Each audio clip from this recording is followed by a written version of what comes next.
friends. Hello, friends. Hello. Hello.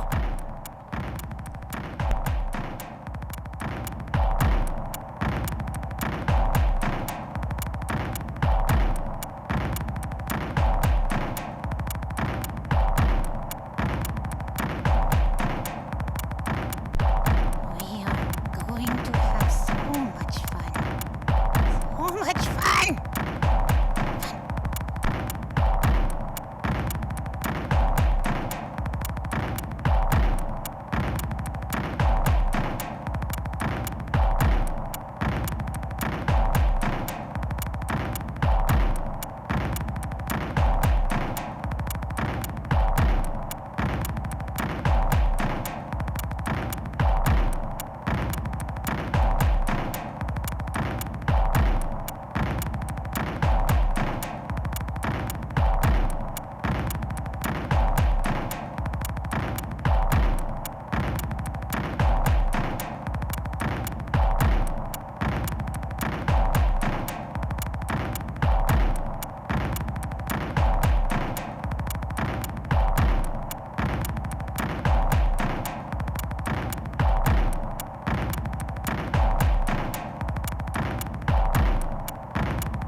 Okay.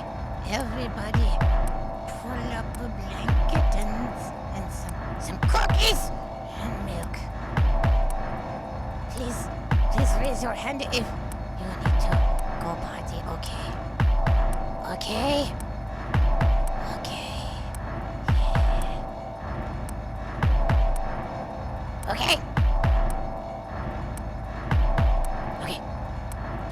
Once upon a time, there was a miller who had a beautiful daughter. And when she was grown up, he wanted to see her well provided for and well married. Oh, it Do you need to go potty? It's okay. If the right suitor comes along and asks to marry her, he thought, I shall give her to him. Okay, good. Do you have cookies? And a blanket? And milk? Okay. It was not long before a suitor appeared who seemed to be very rich, and since the miller found nothing wrong with him, he promised him his daughter. Oh, no cookies! That's terrible. Oh no!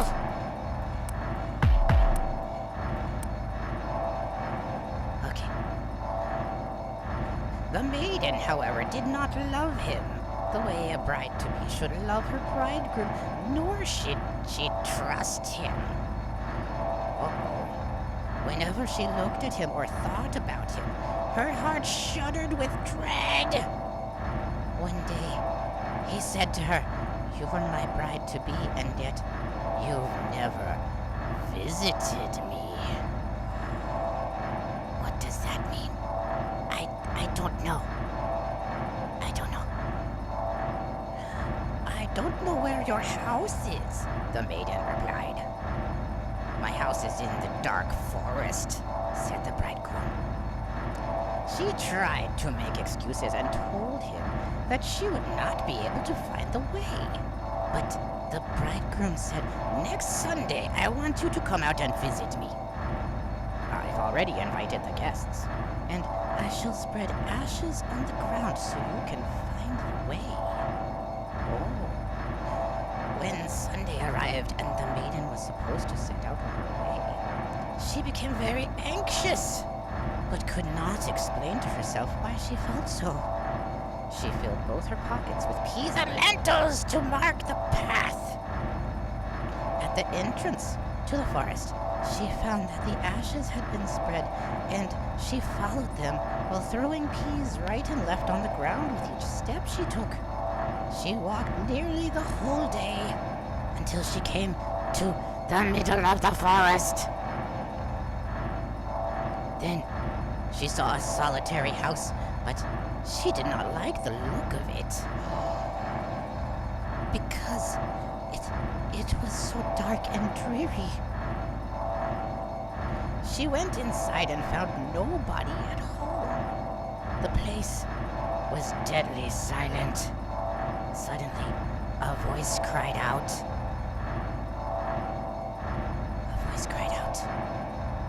"Turn back, young bride. The den belongs to murderers who will soon be at your side." The maiden looked up and saw that the voice came from a bird in a cage hanging on the wall. Once again it cried out, turn back, young bride. The den belongs to murderers who'll soon be at your side. Cheep, cheep. Beep, tookie, tookie, baka." The beautiful bride moved from one room to the next and explored the entire house, but it was completely empty. Not a soul could be found. Finally, she went down into the cellar, where she encountered a very, very old woman whose head was constantly bobbing. Bobbing? Okay. Let's bob.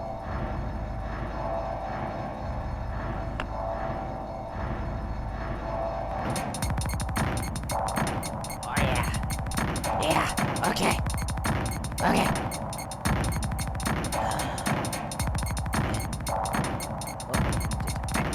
I lost the page! Uh-oh. Oh no. I got too excited and lost the page. Hold on. Here we are. Okay. It's a little loud. Okay. Could you tell me whether my bridegroom lives here? Asked the bride. Oh, you poor child, the old woman answered. Do you realize where you are? This is a murderer's den. Then what is this old woman doing here? Is she the murderer? I don't know. Ow. Oh. You think you're a bride soon to be celebrating your wedding. But the only marriage you'll celebrate will be with death! Just look! They ordered me to put this big pot of water on the fire to boil. When they have you in their power, they'll chop you to pieces without mercy, and then they'll cook you and eat you! Because they're cannibals. Ow! If I don't take pity on you and save you, you'll be lost forever. Oh no.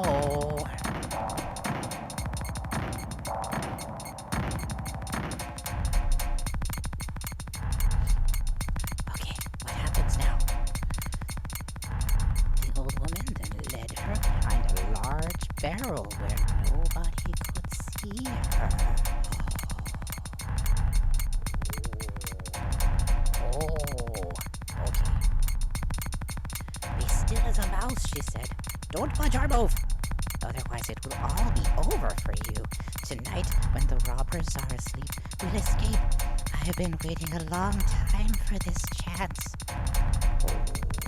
Oh. No sooner was the maiden hidden than the godless crew came home, dragging another maiden with them. They were drunk and paid no attention to her screams and pleas. They gave her wine to drink 3 full glasses, 1 white, 1 red, and 1 yellow. And soon, her heart burst in 2. What? What is this nonsense? What kind of wine is this? Goodness gracious. Okay, her heart burst in 2. Then they tore off all her fine clothes, put her on a table, and chopped her beautiful body into pieces. Holy shit! This is not for children. Oh no. This is the part where you put the blanket over your head and hide and cry a lot. Okay, it's okay. It's okay. I love you. I love you, friends. I'll never chop you up into pieces. I promise. I promise I will not do that. Okay. Oh, goodness. Uh-oh. They tore off all her fine clothes, chopped her body into pieces, and sprinkled the pieces with salt. Behind the barrel, the poor bride shook and trembled, for she now realized what kind of fate the robbers had been planning for her. One of them noticed a ring on the murdered maiden's little finger, and since she could not slip it off easily, he took a hatchet and chopped the finger off. But the finger sprang into the air and over the barrel and fell right into the bride's lap. Oh my goodness.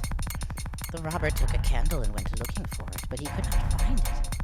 Then another robber said, "Have you already looked behind the barrel?" Now the old woman went out. "Come and eat. You can look for it tomorrow. The finger's not going to run away from you." Now, that would be weird. That would be a different story if the finger ran away. Oh, goodness. Oh, goodness gracious. The old woman's right, the robbers said, and they stopped looking and sat down to eat. The old woman put a sleeping potion into their wine, and soon they lay down in the cellar, fell asleep, and began snoring. When the bride heard that, she came out from behind the barrel and had to step over the sleeping bodies lying in rows on the ground. She feared that she might wake them up, but she got safely through the window with the help of God. What is this old woman, chopped liver?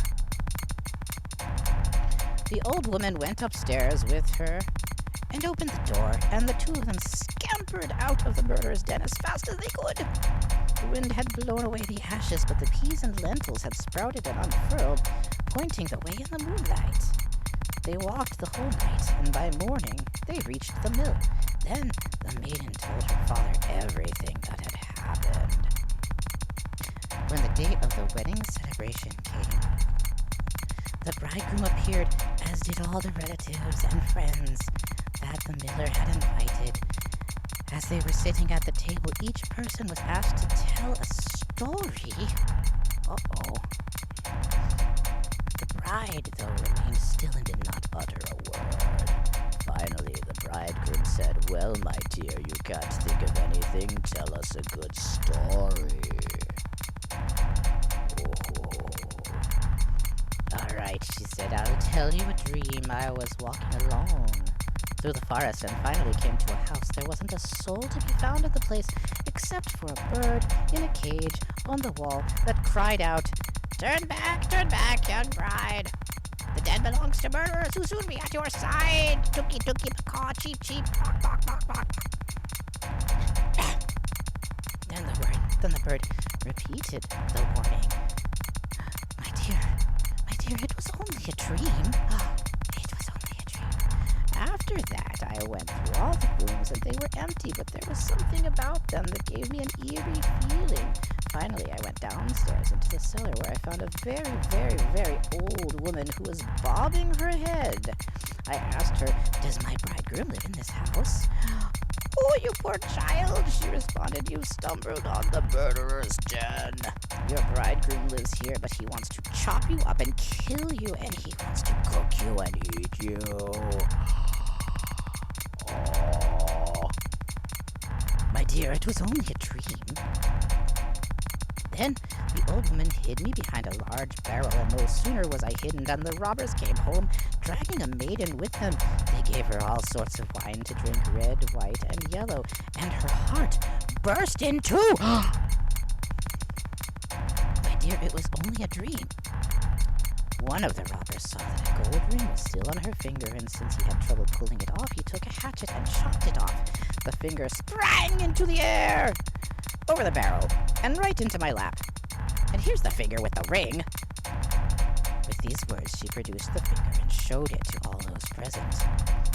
The robber, who had turned white as a ghost after hearing her story, jumped up and attempted to flee. However, the guests seized him and turned him over to the magistrate. Then he and his whole band were executed for their shameful crimes. Yay. The end. The end.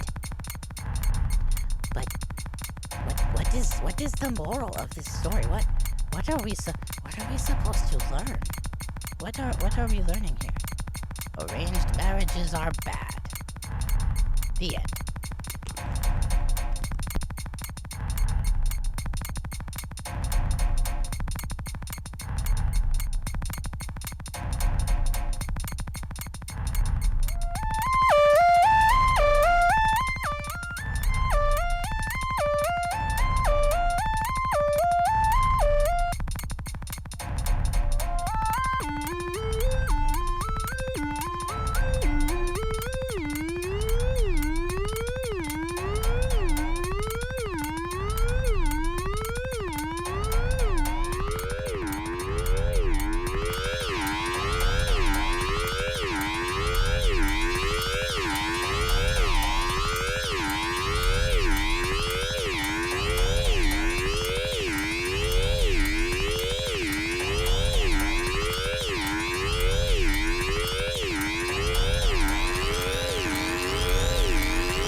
color?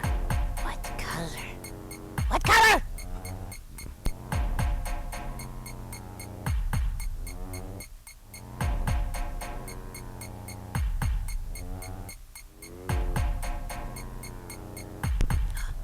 Purple. Purple is my favorite color. Is my favorite color. Yay!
Is that birdies?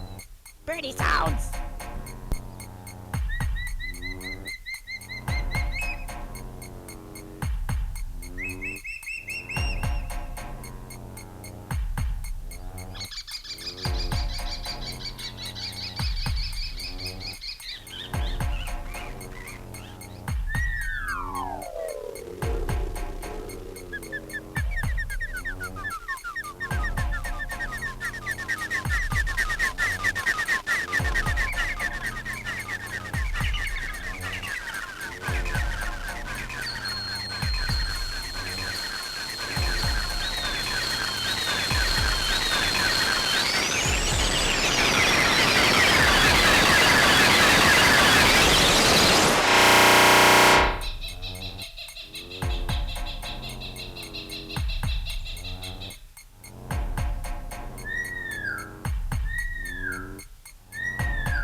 something very wrong with these birds. I'm scared. I'm scared. It's okay. It'll be okay.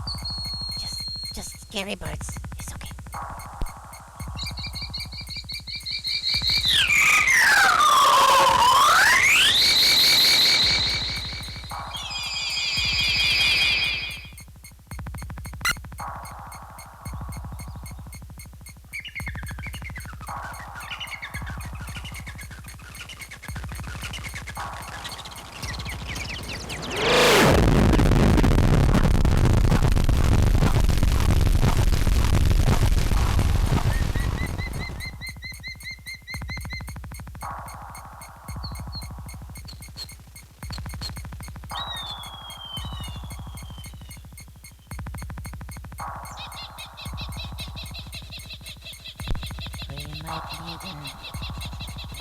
We might need another story.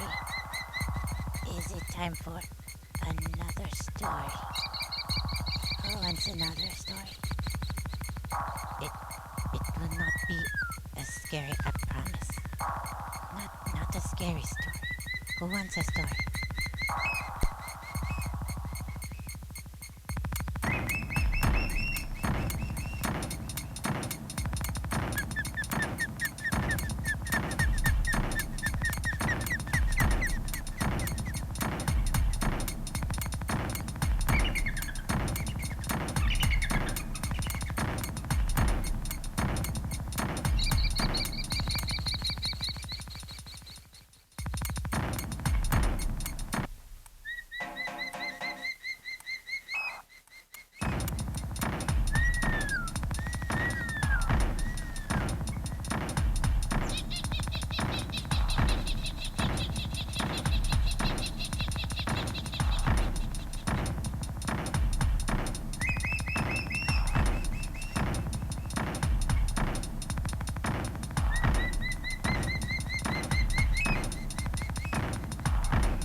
Special stream is a little longer than usual. It has some scary bird sounds and some scary stories. And me, your best friend. Best friend!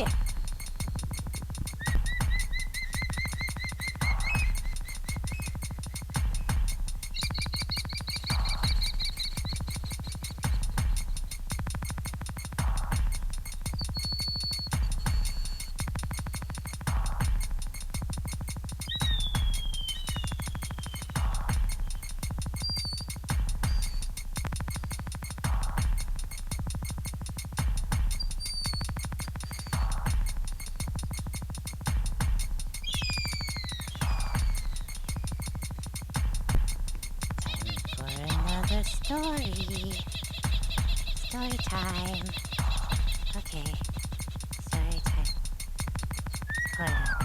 I need to do something first. Hold on.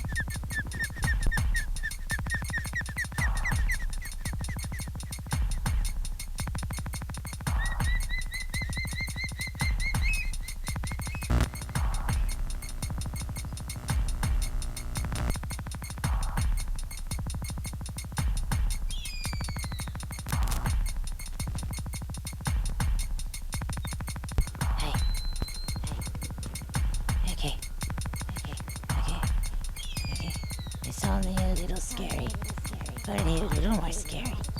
Yes? Yes. Okay. More story time.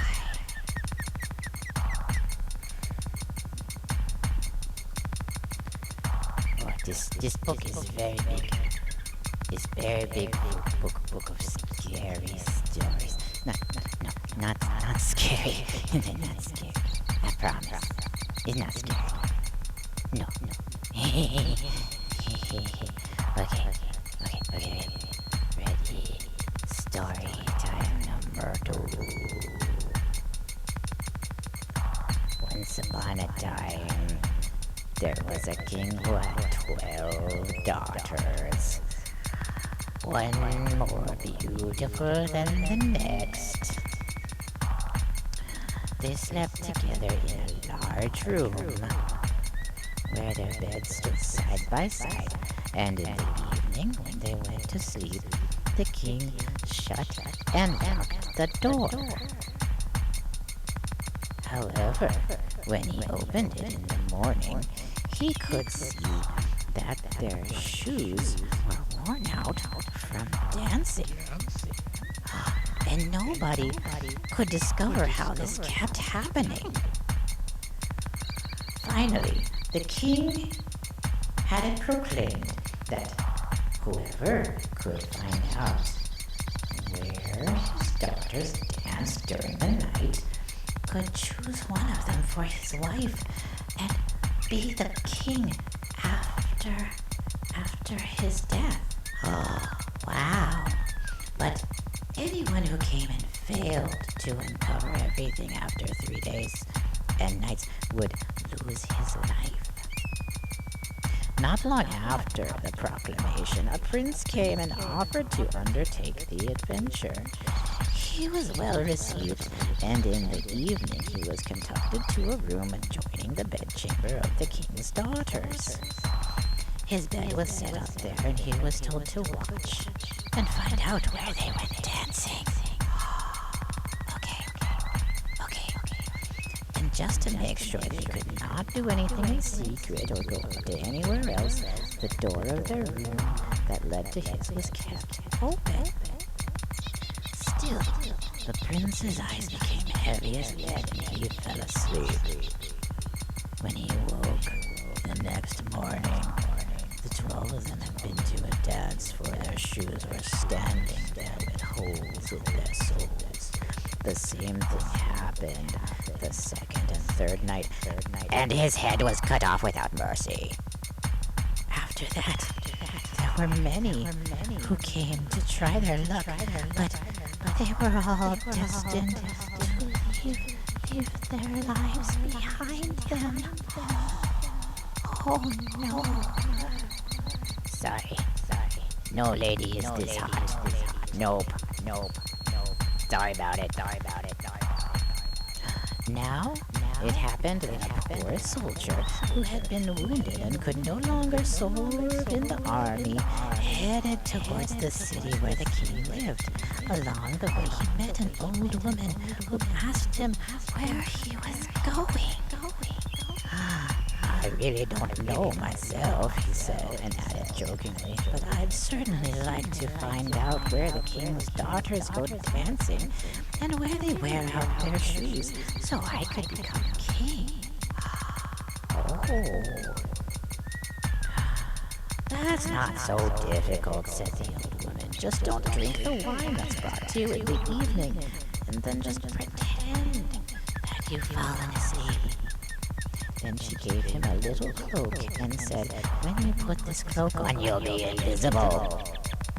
And you'll be able to follow all 12 of them. After receiving such good advice, the soldier now became serious about the entire matter and plucked up his courage to present himself in front of the king as a suitor. Oh, saucy. He was welcomed just as cordially as the others had been before, and was given royal garments to put on. In the evening, at bedtime, he was led to the antechamber, and as he was preparing to go to sleep, the oldest daughter brought him a beaker of wine. But he had tied a sponge under his chin and let the wine drain down into it and not drink a single drop. Then he lay down, and after lying there a little while, he began to snore, as if in a very deep sleep. "Oh, Mr. Smarty Pants! Wow!" When the princesses heard his snoring, they laughed, and the oldest said he too could have done better things with his life. After this, they stood up, opened the closets, chests, and boxes, and took out splendid clothes. They groomed themselves in front of their mirrors and hurried about, eager to attend the dance. But the youngest said, "I don't know. You're all happy, yet I have a strange feeling. I'm sure that something bad is going to happen to us." No. "You're a silly goose," said the oldest. "You're always afraid. Have you forgotten how many princes have already tried in vain? I didn't really need to give the soldier a sleeping potion. That lout would never have wakened even without it." When they were all ready, the first took a look at the soldier, but he had shut his eyes tight, and since he neither moved nor stirred, they thought he would definitely be safe. So the oldest went to her bed and knocked on it. Immediately it sank into the ground, and they climbed down through the opening, one after another, with the oldest in the lead. The soldier, who had seen everything, did not hesitate long. He put on his little cloak and climbed down after the youngest. Halfway down the stairs, he stepped on her dress slightly, causing her to become terrified, and cried out, "What's that? Who's holding my dress?" "Uh-oh." "Don't be stupid," said the oldest. "You just caught it on a hook." They went all the way down, and when they were at the bottom, they stood in the middle of a marvelous avenue of trees, whose leaves were all made of silver and glittered and glimmered. "You'd better take a piece of evidence with you," the soldier thought, and he broke off a branch, but the tree crackled and made a tremendous sound. Again, the youngest called out, "Something's wrong, didn't you hear that noise?" But the oldest said, "That's just a burst of joy, because soon we'll be setting our princes free." Then they came to another avenue of trees, where all the leaves were made of gold, and finally to one where the leaves were made of pure diamond. The soldier broke the branches off each kind, and each time there was such a cracking sound that the youngest sister was terrified. But the older sister, I lost the page again. Sorry, hold on. Excuse me. But the oldest maintained that they were just bursts of joy. They went and came to a large lake with 12 boats on it, and each, whoa, okay, that's weird. Okay, 12 boats, okay, and in each boat was a handsome prince. They had been waiting for the 12 princesses, and each one took a princess in his boat, while the soldier went aboard with the youngest princess. Then her prince said, "I don't understand it. The boat is much heavier today. I'll have to row with all my might to keep it moving."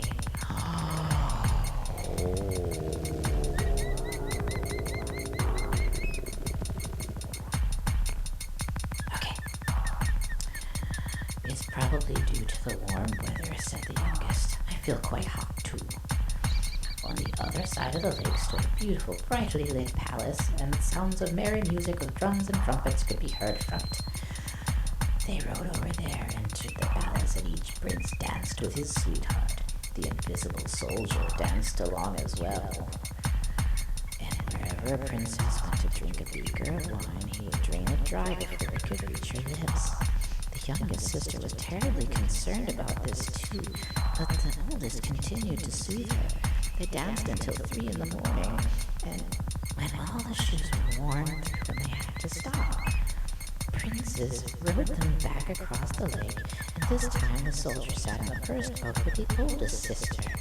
The princesses took the leave of their princes on the bank and promised to return the following night. When they reached the stairs, the soldier ran ahead of them and got into bed, and by the time the 12 princesses came tripping slowly and wearily up the stairs, he was again snoring so loudly that they could all hear it, and they said, "We don't have to worry about him." Then they took off their beautiful clothes, put them away, placed the worn-out shoes under their beds, and lay down to sleep. What a bunch of sneaky bitches. The next morning, the soldier decided to not say anything, but rather to follow and observe their strange life for the next 2 nights. Everything happened just as it had on the first night, and they danced each time till their shoes fell apart. However, the third time he took the beaker with him for evidence. When the time came for him to give his answer, he took along the 3 branches and the beaker and went before the king. The 12 princesses stood behind the door and listened to what he had said. When the king asked, "Where did my daughter spend the night?" he answered, "With 12 princes in an underground palace." "'Cause that's totally normal. That's a thing that happens. That's not demons. Certainly no. Just princes."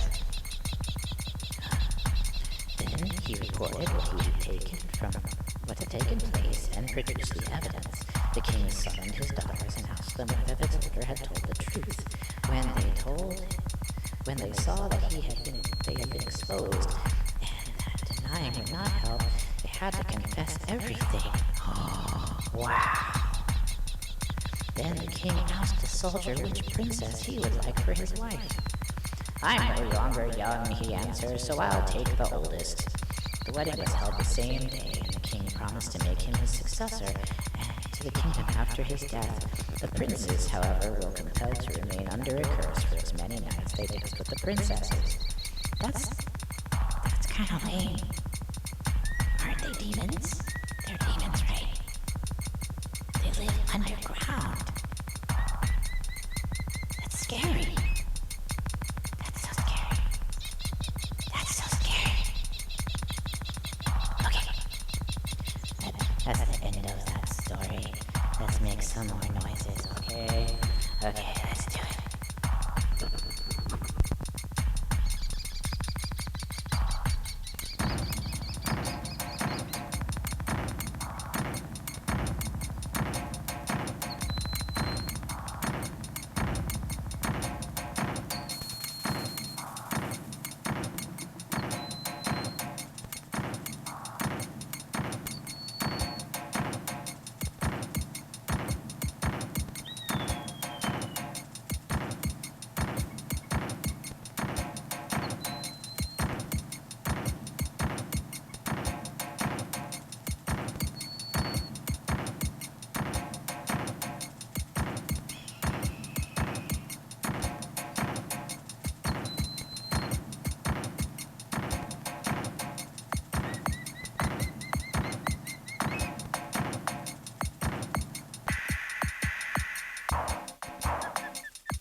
tell you how good for you heroin is, or speed, or barbiturates. It's very easy to find people who just can't wait to tell you how great LSD, peyote, DMT, SDP, mescaline, and of course marijuana is. I don't really think it's on acid. But the only way, the only time I think I've been able to understand myself was on an acid trip. Then things were really clear. I've taken LSD 42 times, and it hasn't done me any harm. Why knock it? Some of our country's greatest minds drop acid. They couldn't all. But everyone's the whole city is. What if you thought of it as great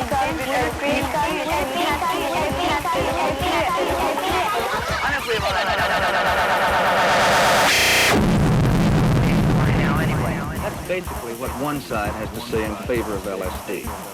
Now let's hear what the other side has to say.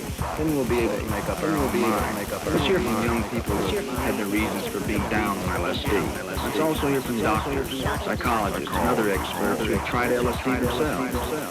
We've had a great deal of experience with LSD and the people who have taken it.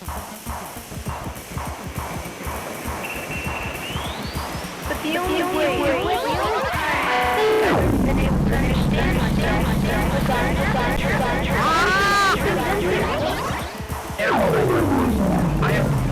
I understand. Fitting with the facts. Here are the facts. You've been on a number of trips, and we're both agreed that you're having even more problems with your school, your parents, and even your friends. Perhaps what you think just fit into the straight road which you must return to and must learn to live in. As far as understanding yourself, the only real understanding you could gain would come from having a bummer and then analyzing it. Which would mean you'd have to want to try to have bummers and then attempt to understand them the way that psychologists analyze dreams. Which, unless you are properly trained, you cannot do by yourself. I don't dig dropping pills, but you get the wildest trip on acid, and you can never really be sure which it's going to be. But what do you mean? Nobody ever knows about the quality of the acid itself. Or their own hidden hang-ups that would make it. Yeah, you got acid. My third real bummer. Enough to make me not want to go on forward. What if you were really cool when you did the things right? You're not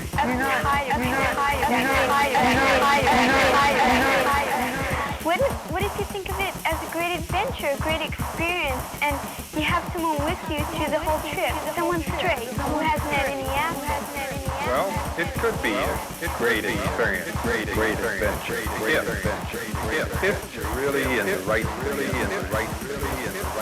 if you're sure about count. If you could be absolutely certain there wouldn't be chromosome damage. If you feel guilty about what your parents would think. And if you're sure you couldn't get busted because it is against the law. But how can you be sure that for the 8 or 16 hours the trip will take, that your straight friend, your babysitter will be reliable, will stay with you, be able to handle any problems you might get into, and not have a contact trip recurrence of his own just from watching you on yours. Lots of luck. Why knock it? Some of our country's greatest minds drop acid. They couldn't all be done. Who's worse than? Who's one of these great minds?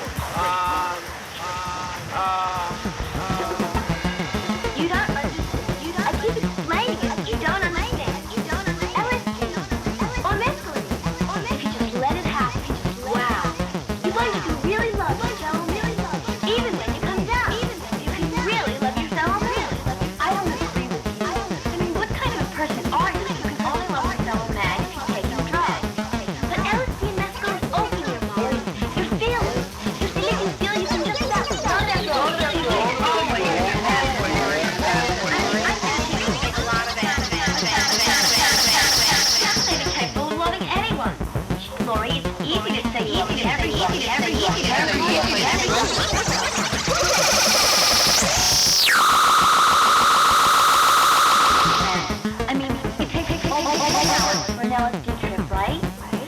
kids that are involved in LSD don't have time for anything but themselves.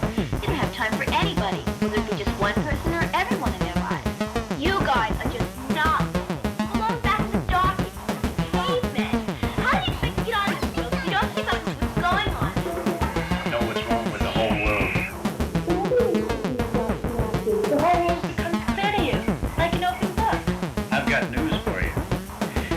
It would take more than LSD for me to understand what's wrong with the whole world, or even our local politics.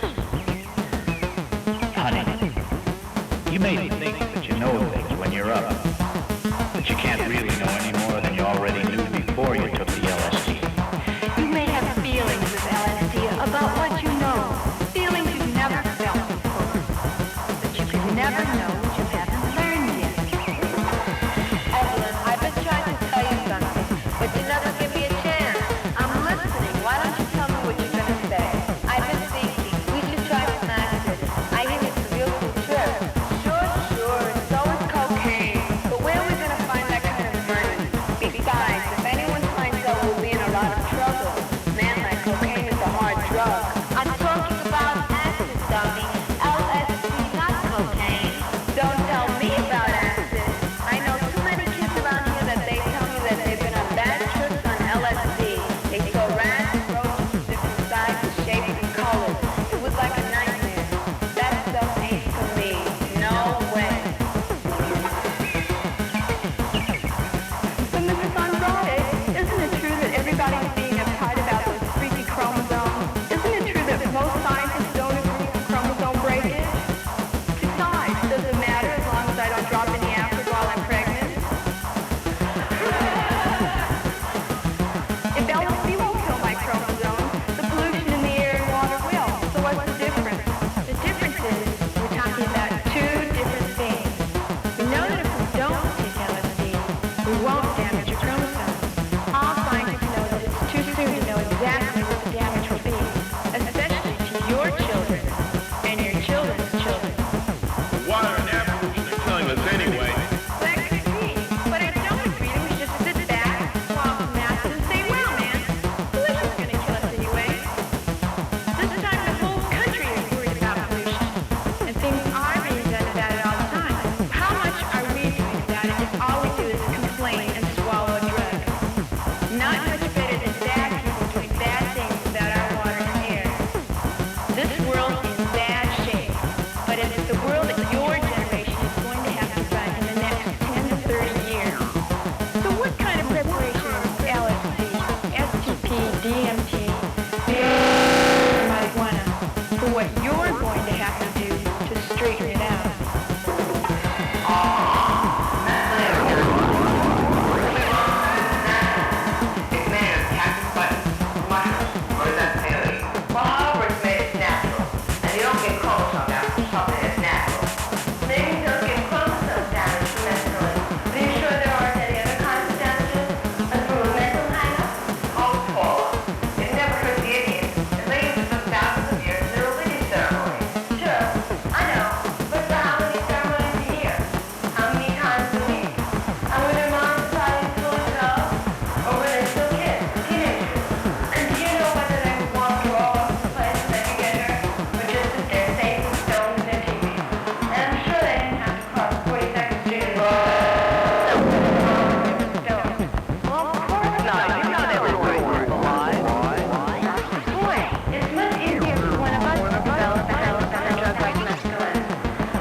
Well, you've seen two sides of the LSD psychedelic question. If you really think of it, there's been about 20 sides to the question. And we've had a chance to hear that many people speak their minds. While it's possible that some things were left out, we did hear your most important and most strongly felt opinions about LSD. Now it's your turn. Now you have to decide based on what you have learned and what you already know.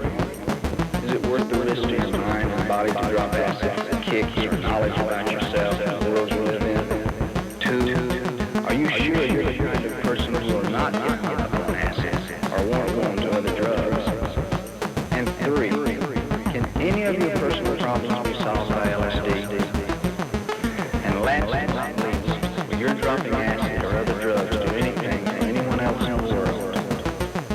you think for all those people LSD is supposed to make you love? Your fellow man? You decide.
Schizophrenia YouTube channel.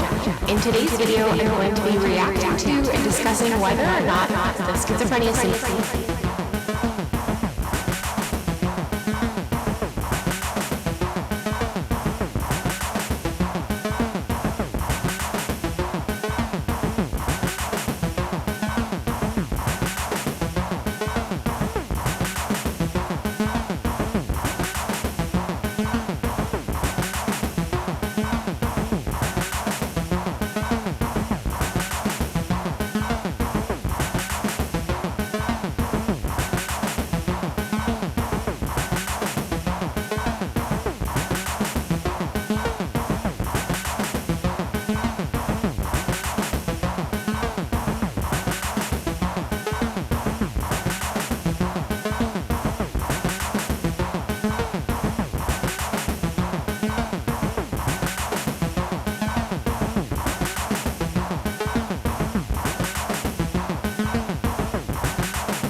They get their children just right.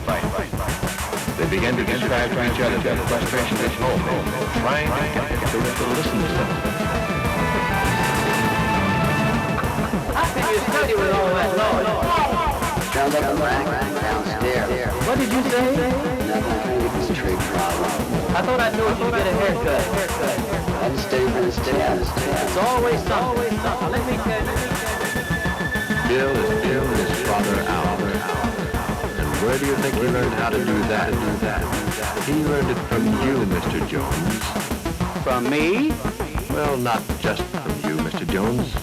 From all of us. We teach them to tune out when we don't listen to them.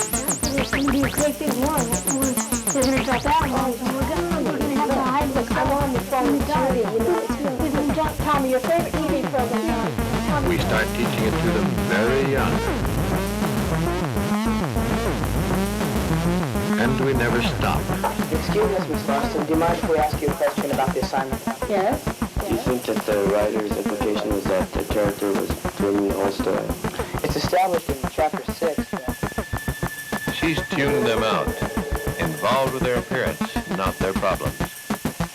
If nobody listens, not even at home, a kid can feel pretty lost. All that drivel they talk. You make them conceited if you hang in every word they say. Make them think whatever they say is important. What they say is important.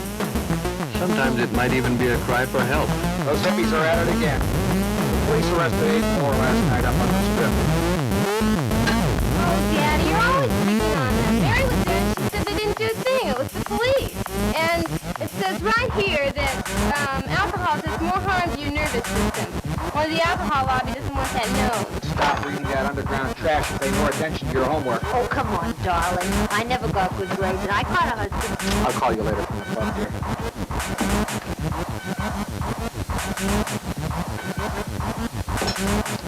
Oh, what's the matter with you? Nothing. Can't a person have any freedom around here? Freedom. Freedom?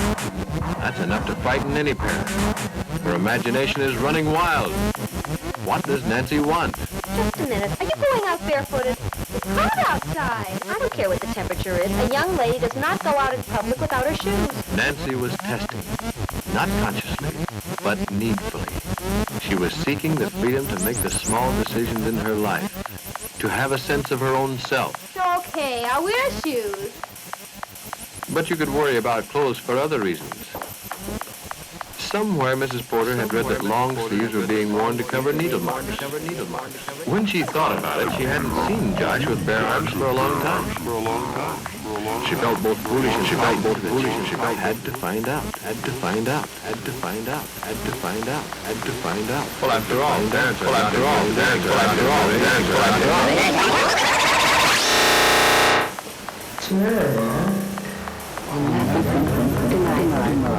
But what happened to the avenue check up Kids today have no sense of just have to listen to the news and read the papers.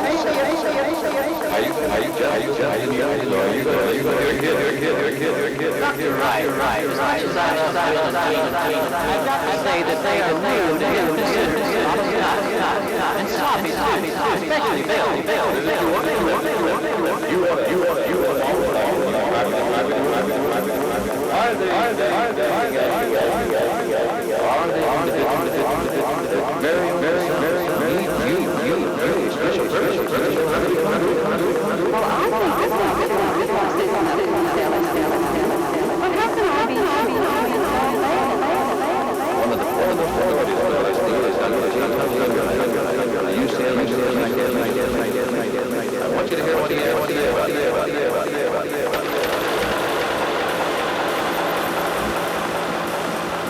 I'd like to share some of my thoughts the story, also that of is really a story. It's a story of often called teenagers, teeny boppers, adolescents, or whatever, and those over 30, those of us who are the established. For drug use, is a symptom. The story is that of adult hysteria, scapegoating, frantic passing of laws, and real help. It's also a story of youngsters' rebellion, gullibility, of adverse reaction, felony and misdemeanor. Tragically, the story is caused a tremendous failure in communication between the two generations, which has led to what we call a real generational gap. We've all been pretty parents, schools, police, judges, doctors, hospitals, psychiatrists, ministers. There's no simple cause of being too permissive, or too strict, or not caring. Nor can one expect each parent to be a drug addict, many different drugs by reading all the and having all the right. No one's to blame. There's no simple answer. No school courses, movies, tranquilizers, or laws. Rather, we must understand a couple of things about the adolescent, and perhaps that will lead us as well to even understanding some things about ourselves. Now, understanding will be totally permissible, or certainly laid out. But what we have to understand first is the adolescent struggles with his sexuality and feeling. There's no time like adolescence where these struggles are more difficult and where one has to work harder to find one's identity in life. Drugs like LSD give the tragic illusion of the youngster that he has no struggles and no problems with sexuality. He pretend to himself that he doesn't have to explore the world inside himself and the world outside himself. Unfortunately, the youngster who's contemplating taking drugs doesn't tell us about his hang-ups, as we call them, nor does any adolescent. But what he does is to test us. He criticizes us and our society, the world we've created. And this leads to the second point that we must understand. This is the coexistence in the adolescent of extreme perceptivity and extreme gullibility. His gullibility makes the adolescent swallow the nonsensical hucksterings of any drug prophet who comes along. We could probably sell him Disneyland if we tried. On the other hand, it's his perceptivity which makes the adolescent seemingly such a problem for the rest of us. He criticizes what he sees as being imperfect in our world. And he sees things in the adult world that we would rather he didn't see. He sees the hypocrisies. He sees the stifling of the organization that...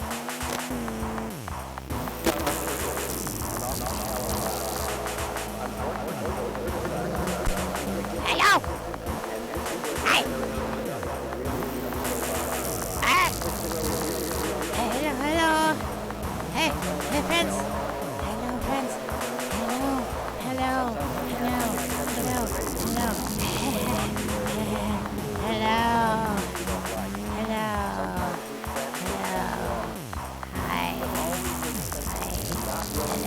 Hi. I missed you.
treated like any other of society's difficult problem areas. Like domestic drugs, not preaching, but letting them explore their ideas based on knowledge. An honest I don't know is okay to tell a kid, but not the big lie. We often rationalize the big lie by saying it's for the youngster's own good. So, with LSD, we talk of deformed babies, unproven, to scare them. But that's what they don't buy. But let's face it, we can't equate the danger of a youngster rebelling with a dangerous drug like LSD with the danger to him of blonde hair, even though we may not like blonde hair, because we can't tell the boys from the girls. And when we read in the paper about a sensational story that this or that drug is either instant happiness or instant death, let's keep our cool, as the kids say. Let's not get uptight. Or let's be from Missouri. Meaning let's be very skeptical. Let's go after the real facts. LSD, let's simmer down. We have to remember, above all, adolescents are struggling along with the need to establish identity. They are rebelling, experimenting, trying to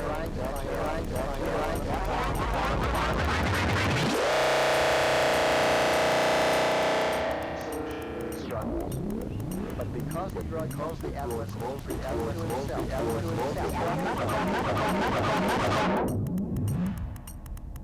of the chance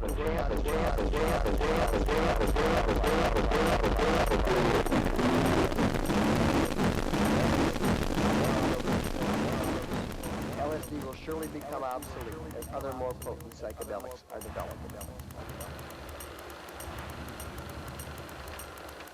As Dr. Ungerleider has said, people need to explore their feelings and talk out their reactions. People make us feel so self-conscious about our teenagers. Why, we worry more about what the neighbors have to say than about what's good for our kids. You sound like a hippie, accusing us of saying one thing and meaning another. But adolescents have always criticized the world their parents made. If you criticize a thing, you don't have to admit you're afraid to grow up and become a part of it. On the other hand, much of their criticism shows honesty and mature perception. They seem to be both childish and wise at the same time. Instead of defending our world, perhaps we ought to invite them into improvement. Does that mean they can do anything they like? No. Just listen to them. If we listen right now when it's important to them, not later on when you've read the papers or watched the news. If we give them the same respect we'd give a passing stranger, we might be able to get them to return that respect. And we might even get them to hear what we're saying. But what? What are we supposed to say to them? No one can tell you for sure what to say. Every individual is different. Every family knows for itself what's going on before. But we don't even remember what we've done wrong. You don't have to. There are all the pressures of the outside world. All the pressures of his inner changing adolescent self. Try to concentrate on keeping the channels of communication open. Most kids are essentially moral. They think a great deal about who they are and where they're going. Damage to your mind. You've never experienced it. You learned them there. Well, I don't have. What they crave is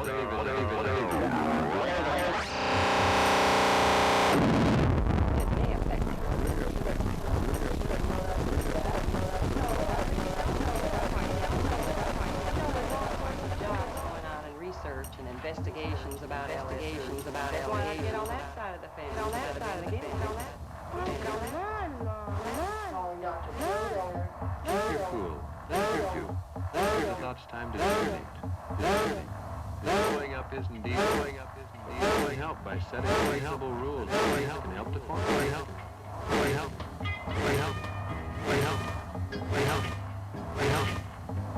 Rules about when to come home. And by keeping the non-essentials like clothes, fads, hairstyles, eating habits, speech mannerisms, things that have no basic importance and are certainly not worth endless arguments. We can never understand. Give him a chance to practice.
down.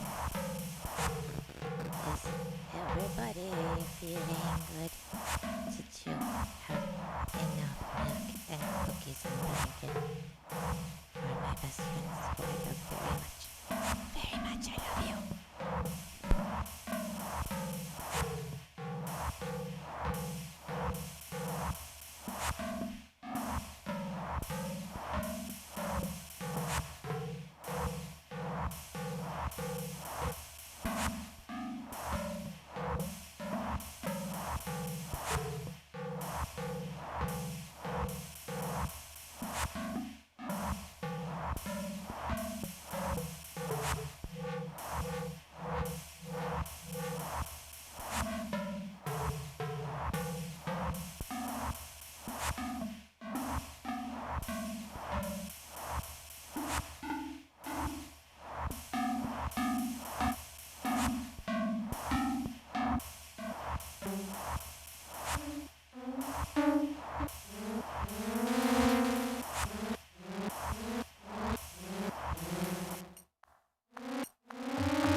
Okay, hi. Hello.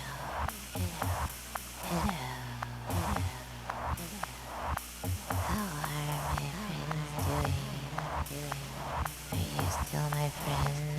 I did not scare you away. Are you still friends? Okay.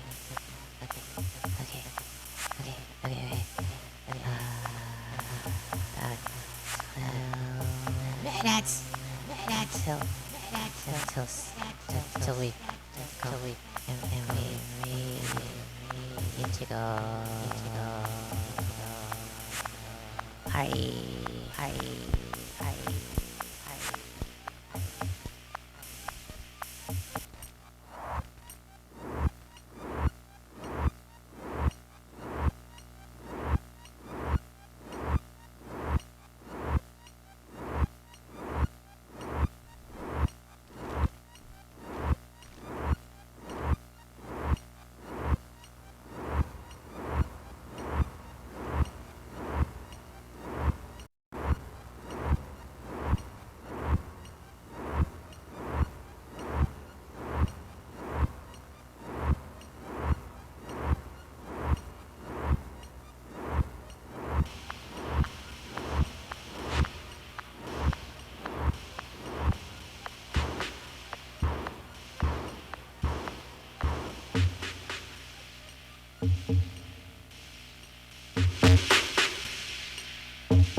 Okay, friend. Okay. Okay, we're gonna go. Read in a few minutes. Ow.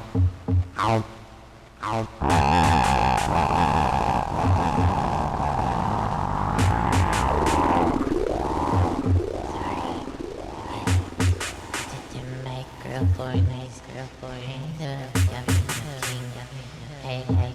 I soft, and I like Sugar is my friend, I bite my friends, I know, I don't bite my friends, I love my friends, I do not bite them, they are my friends, and we hug, and sing songs together.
go, we go, we